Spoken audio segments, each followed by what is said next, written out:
Thanks, everyone. It's nice to be doing this in person and not on Zoom for once. Just very quickly, yes, my name is Jamie Mortimore, and I run the rates automated trading business at JP Morgan. First, thanks to AI4 for organizing this event. And secondly, I just wanted to talk a bit about JP Morgan and what we're doing in terms of AI. JP is, as probably many of you know, one of the world's largest banks by many measures. We have an annual technology budget of $12 billion, and a significant portion of that is going towards AI technologies or enabling AI through things like cloud and other technologies. We have a very talented team at JP working on AI across a huge number of areas, from markets and trading, which is where I work, to the retail side of the banking, to the investment banking side of the business. So there's a ton of stuff happening in JP Morgan in terms of AI. But I'm going to be talking specifically about my business, so trading at scale and how we're using AI within a global trading business. So first off, I just wanted to give you a bit of background in terms of how we ended up where we are. So 1980s, and I guess this really relates to the stock market initially, although other markets have evolved significantly over time as well. But 1980s saw the rise of electronic trading. Over that period, regulation was brought in to ensure that market makers had to be able to execute orders electronically. Prior to that, that wasn't always the case. That was really the kind of death of the death of people trading stocks over voice or over the phone. And then 1990s, we saw the rise of online trading. So there was a huge explosion in internet traffic, a huge explosion in online brokerages. Small traders had access to similar data as professional traders, which really allowed that side of the business to grow. And there was a huge drop in commissions as well, so it made it more profitable. Then 2000s, we started to see automated trading. So all of this electronification allowed programmers to come in and develop algorithms for trading, for leaving orders, for managing risk. And that paved the way for high-frequency trading, where these firms are leaving millions of orders or sending millions of messages to exchanges on a daily basis. And then the final part of it was Reg NMS, which is a piece of regulation that meant that every exchange in the US had to maintain the same price for a stock, the same bid and offer price. And that forced NYSE to go electronic, and really the whole market moved electronic at that point. Other markets have moved at a slightly different pace. So FX, for example, started electronification in the 2000s. The rates business, which is where I work, was more after 2008 and the financial crisis. And if you look at the credit market, that's pretty early in terms of the electronification there. So it's all going at various different speeds, but the stock market was kind of the first to get there. In terms of my business, I just wanted to give you an idea of the scale. So we're trading on the rate side, 130 billion notional on a daily basis, around about 30,000 trades across the various different business lines. We're trading across 20 plus venues. 80% of the STIRT business is short-term interest rate trading, is end-to-end automated through the work that my team does. Other parts of the business, for example, derivatives, 25% automated. And bear in mind that this is really only a small portion of the revenue at JP Morgan. It really only represents a very small part of that. But you can see how this has the potential to grow over time. And I would imagine if we come back in 5-10 years, you'd see those percentages being a lot higher and these numbers being a lot higher. So next, I just wanted to give you an overview for how the business is organized and where we're introducing AI into the business, or have already introduced AI into the business. So we're a client-facing franchise business. We do operate on the exchanges in an anonymous fashion, but that's not really our bread and butter. So for the most part, we're looking to service clients.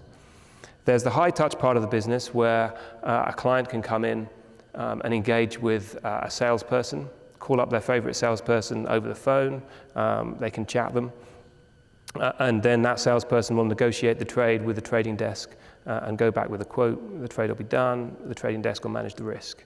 On the low-touch side of the business, there's no salesperson involved. So this is where a client would come in over a multi-dealer platform, over our single dealer platform, JP Morgan Markets, or directly over an API.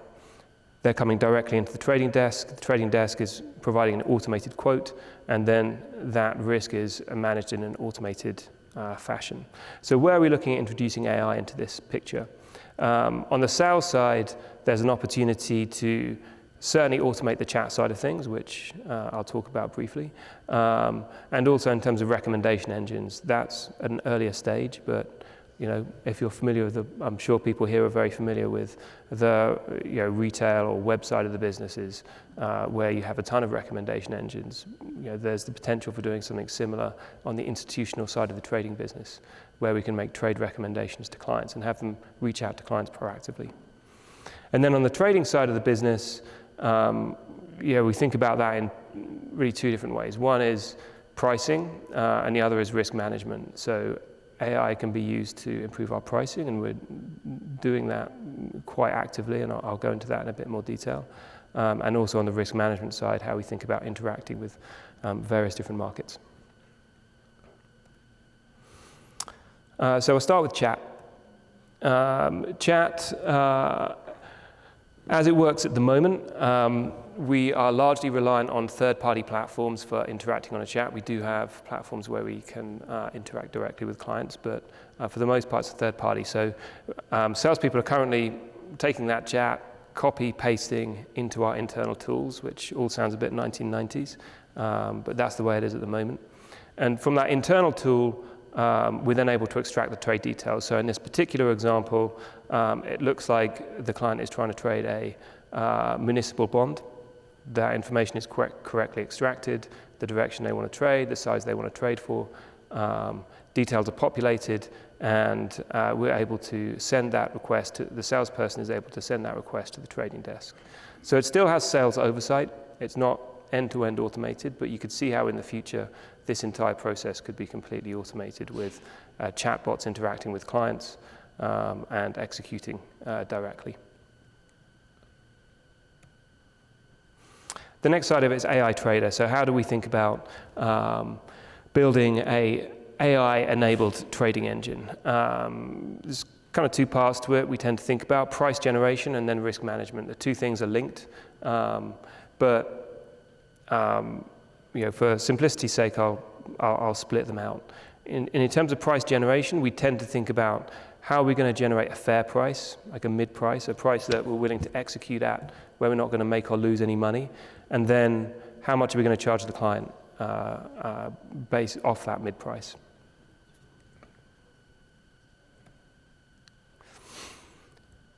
So in terms of generating that mid-price or that fair price, generally we're going to use economic arguments to start with. So if you take, for example, an ETF, an exchange-traded fund, where you have a known set of instruments that make up that fund in a known weight, you can calculate what the fair value is, or the NAV, the net asset value of that ETF. Take the underlyings, take the price of the underlyings, the weightings, you can imply the net asset value, which implies the fair price. Obviously, if there's deviations from that, if the market price for the ETF is below the NAV, you can buy the ETF, sell the securities, and in theory, you lock in risk-free profit. So that's the arbitrage argument. However, there is a basis or a spread between what you see as the fair value and what you see as the market value in almost every instance. And I think, as John Maynard Keynes said, the market can be irrational longer than you can be solvent. So it is something you need to think about. You can't just say, right, I'm going to price using this fair value, this NAV, and the rest of the market's wrong. There's generally reasons if there was deviation. It could be funding, it could be liquidity, there could be other reasons that you haven't factored into your model. So it's important to model that. So where are we using AI here? On this chart, you can see on the top right, this is the basis we see between a treasury future and the cheapest to deliver bond into that future. I won't go into details there, but suffice to say that the blue portion is where we see this relationship being at fair value. Red is cheap, green is expensive. So we're using time series models for that. Generally, at the moment, most of those models that we're using in production are fairly standard time series models that people would be familiar with, autoaggressive, vector autoaggressive type models. But we are looking at things like LSTM and experimenting with those, working with our partners in the AI team at JP. The next side of it is, or the next part of it, once we have our fair value, we're happy with that. What are we going to charge the client? So what is the bid offer we're going to charge them from that fair price? So here on the top left, you can the dotted line shows where we see mid, and the blue line shows the probability of the client trading at different prices. So this is directly from an AI model that we're using in production right now to make these sort of decisions. And then, like, how do we actually use this? Well, we as part of our business, we want to maximize revenue subject to market share constraints. We're very concerned about market share with particular clients, large asset managers, for example. We want to have a good market share with them. On particular platforms, we want to have a high market share. We want to be number one or at least top three in any of the major markets that we participate in. So it's important that we're hitting our market share targets. If we're quoting to a client and we know there's a 20% probability of them trading if we quote $10 from mid, and a 30% probability of them trading with us if we quote $5 from mid, if we want to hit this 20% target, then we're clearly going to quote them that $10 from mid. So this allows us to maximize the revenue from these client flows and maintain our market share. Fundamentally, that's the basis. The other lines here are other factors that would go into how we think about pricing, including risk and a few other factors. So the next slide is how we want to think about risk management. So JP Morgan manages large portfolios of correlated assets. We want to maximize P&L subject to risk and balance sheet constraints. Here you can see the correlation matrix that exists for the US Treasury complex. So this is for the set of US Treasury bonds and bond futures. Clearly, if you're managing risk on an individual instrument basis, you're going to be leaving money on the table. So you want to be thinking about this as a portfolio. And then the next question is, should we just be looking at VAR, the value at risk of our portfolio, or should we be breaking out into factors? So here we're using unsupervised methods such as PCA, or fairly simple factor models for breaking out that correlation matrix and managing those factor risks independently. And sometimes we'll look to combine things like PCA with known factors. So one of the things I mentioned previously was, say, the basis between futures and cash, which we can have pretty big positions there. That might be a factor we want to manage. We might want to pull that out of our relationship, but then the rest of it we may want to manage on a PCA basis, so we can have real kind of understood factors that humans understand, as well as factors that maybe are not so relevant to humans, but a machine can understand and manage. And then the final piece I wanted to go through is order management. So probably a lot of you are familiar with order books, how they work. It's effectively a continuous double auction where you have people leaving bids and offers to buy or sell a particular security. This is important for how we go and hedge. So when we do a trade in, say, a 10-year US Treasury bond, we may want to offset that using futures. Futures trade on the exchange. This is this order book here shows the 10-year future order book at some point in time. So order books are a very rich, data-rich environment. You have to be able to respond fast to take advantage of opportunities. Typically, software systems are reacting sub 10 micros in today's environment with lower latency, FPGA type algorithms running at sub-microsecond, say 250 nanos. So combining that with AI can be challenging for obvious reasons. And the next slide, I just wanted to show you kind of what some of that order book structure looks like. I'm a bit of a data geek. I'm sure people here are a bit of, interested in data as well. It is very rich, full of a lot of information. So it's pretty crowded, this chart, but I'll try and describe some of it to you. So the blue line here is the offer price. The yellow line is the bid price. The green dots are the bid size, red is the negated ask size, pink and gray give order counts at those top price levels, and then brown dots are trades, sell trades specifically. So if we zoom in, we're interested really in level transitions. So when I say level transition, the bid or the offer moving up or down. So if you look at, say, this second chart here on the top right, you can see this level transition occurring. You can see there's a lot of activity in the order book around that time. As a liquidity taker, if I'm looking to sell, I want to wait until right before that price moves before I take liquidity.